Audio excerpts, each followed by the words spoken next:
Olá, turma! Tudo bem com vocês? Sejam bem-vindos e bem-vindas a mais uma aula de língua portuguesa, desta vez agora para o módulo 5 da Educação de Jovens e Adultos. Como vocês já me conhecem, vocês já sabem, eu sou a professora Carla, sou professora de língua portuguesa e estarei aqui com vocês hoje para refletir mais um pouquinho sobre consciência negra. Nós estamos, vocês já perceberam que em várias aulas vocês estão tendo contato com essa temática e não é porque somente temos um dia destinado a isso, tá? Que é o dia 20 de novembro, não é só por isso, é porque a gente precisa ainda hoje falar sobre consciência negra. Muita gente nem sabe por que a gente tem esse dia. Será que é para marcar algum acontecimento histórico? Ou será que é um dia de luta? É um dia da gente parar e pensar quais estratégias que a gente pode adotar para combater, se a gente ainda precisa combater o racismo, o preconceito e muitas outras coisas. Mas antes de a gente começar, vocês sabem, eu não estou sozinha, eu estou com Laísa, nossa intérprete de Libras, estou com Isa, Cleiton, toda a equipe aí por trás das câmeras para produzir e fazer com que essa aula chegue até você. Então, vamos embora, vamos aproveitar essa aula, vamos refletir. Lembrem-se, língua portuguesa não é apenas a gramática, não. A gente não precisa somente aprender a pontuação, as regras de acentuação, a gente precisa refletir acima de tudo, tá certo? Então, eu vou começar pedindo para que vocês prestem atenção numa poesia recitada por Odailta Alves, tá certo?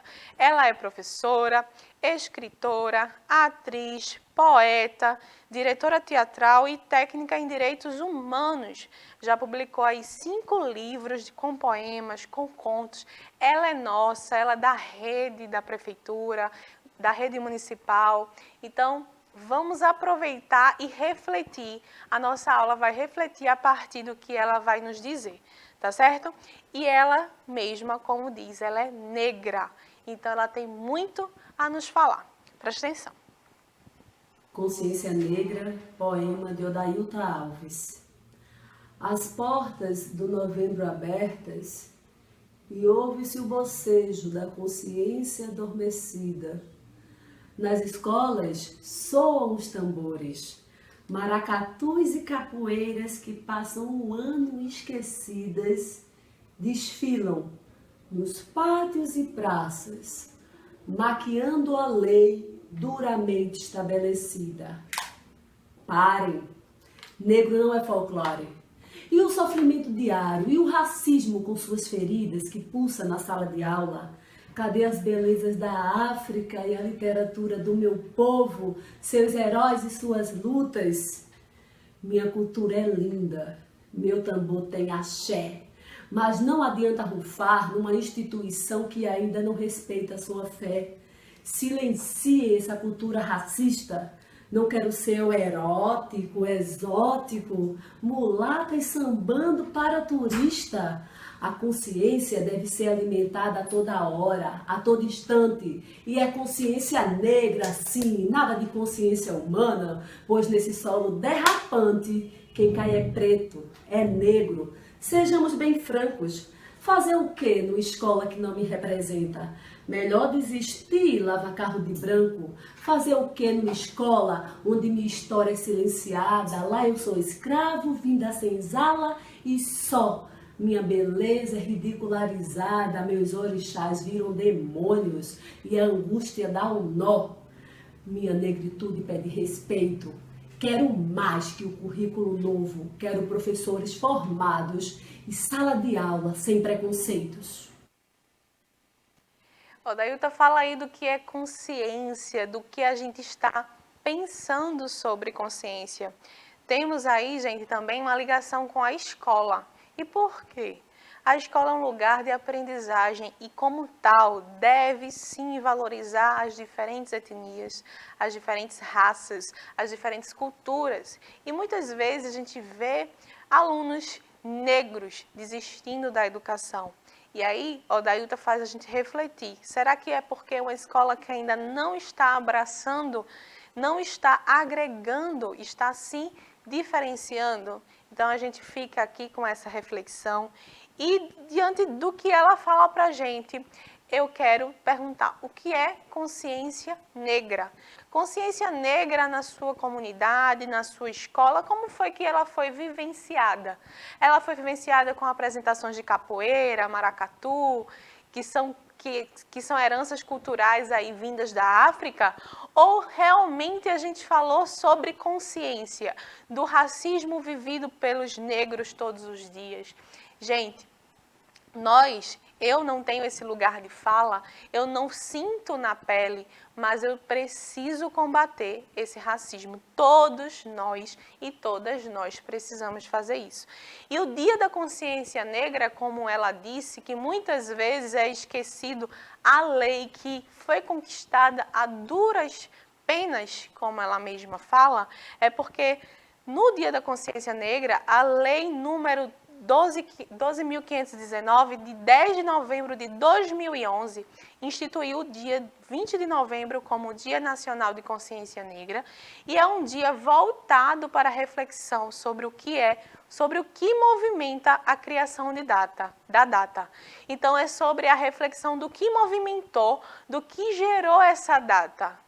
É para refletir em todo o processo de escravidão que a gente teve, é para refletir sobre o racismo diário, aquele racismo, aquelas mínimas atitudes das pessoas de preconceito. É, acima de tudo, refletir o que é a palavra consciência. Muita gente diz assim, tenha consciência disso. Mas o que é ter consciência? Tá bom? Então, a gente precisa parar de só pensar o Dia da Consciência Negra como aquele dia de valorizar a arte. É importante? É. É importante a gente valorizar o maracatu, as cores, a história da África. É sim.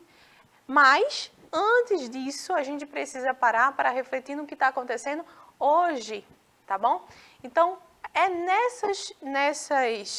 nessa perspectiva, nessa ideia que a gente traz, que a gente vai pensar nas palavras usadas aqui. A gente falou de consciência, a gente falou de preconceito e a gente falou de racismo.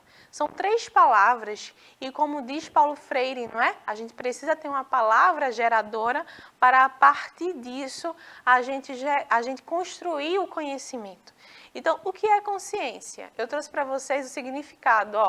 Encontramos uma possível raiz formada de junção de 2 palavras do latim, conscius e sciens.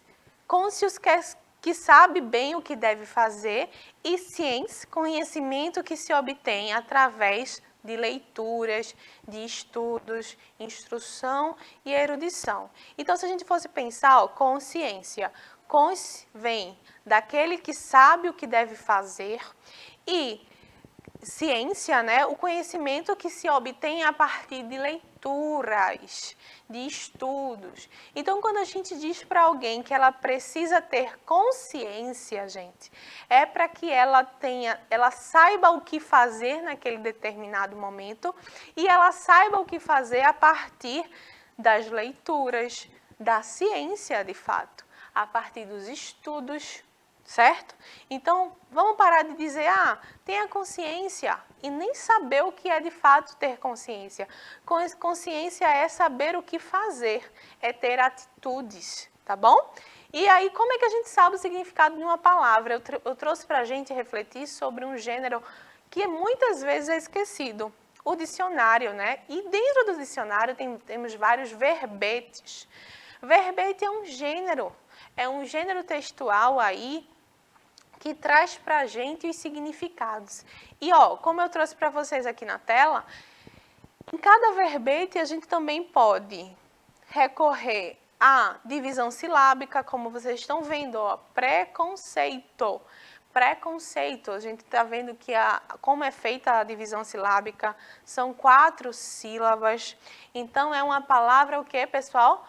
polissílaba, não é? Aquela palavra que tem 4 sílabas ou mais. E nesse verbete, isso aqui é um verbete, e o dicionário é formado aí por vários verbetes. Cada palavra e os seus significados se consideram um verbete. A gente tem 2 significados para a palavra preconceito.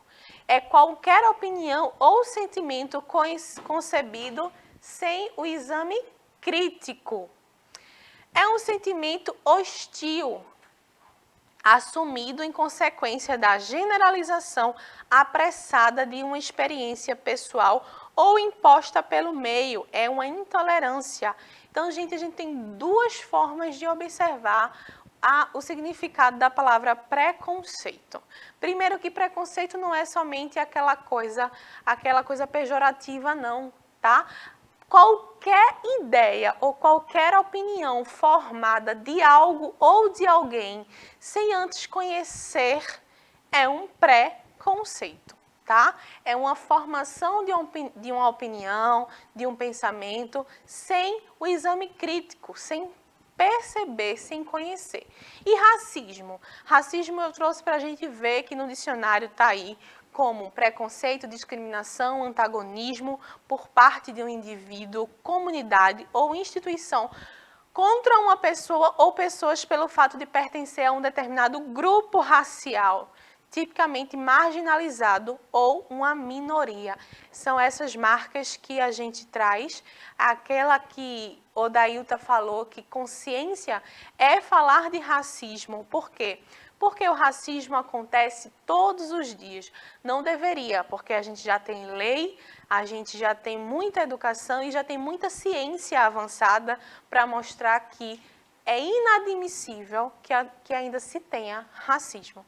Mas, como ainda acontece, somos nós que precisamos lutar contra. E como eu falei, só para deixar bem amarradinho com vocês, o que é verbete de dicionário? É um conjunto que contém aí as palavras com seus significados e explicações. Tudo bem? Então, no dicionário, teve dúvida de uma palavra, recorre ao dicionário. Hoje a gente tem um dicionário online, tá? Hoje a gente tem os verbetes online. Então, os verbetes são textos expositivos, ou seja, são exemplos de texto que está aí, que acontece, né, que a gente usa para expor alguma coisa. Então, verbete do dicionário é um gênero do tipo expositivo. Tudo bem? E aí, para a gente finalizar, para a gente pensar mais sobre consciência negra e pensar como devemos pensar, não é? Como Odailta disse bem claramente para a gente. Consciência negra é pensar no que acontece todos os dias e o que a gente ainda tem o que fazer para combater esse racismo, tá bom? E nada de dizer com consciência humana, consciência aí usar outra palavra, é consciência negra sim. A gente tem que parar e perder essa marca da sociedade que deixou na gente, esse medo de dizer negro, de dizer negra, preto, preta. É para ser dito sim e ser valorizado, tá bom? Então procure no dicionário as seguintes palavras, eu quero que vocês procurem. O que é etnia e o que é discriminação. E depois, sabendo o que significa, eu quero que vocês façam uma roda de conversa com a sua turma e reflitam sobre essas palavras. Porque essas palavras ainda é importante a gente ensinar às nossas crianças, aquelas bem pequenininhas, que são o futuro da nossa nação, do nosso país. Porque é importante que desde sempre aquela criança saiba o que é etnia e o que é discriminação. Tudo bem? Então, a gente fica por aqui, eu encontro você na próxima aula e não deixa de fazer essa roda de conversa, porque é interagindo que a gente aprende. Tchau, gente, até a próxima!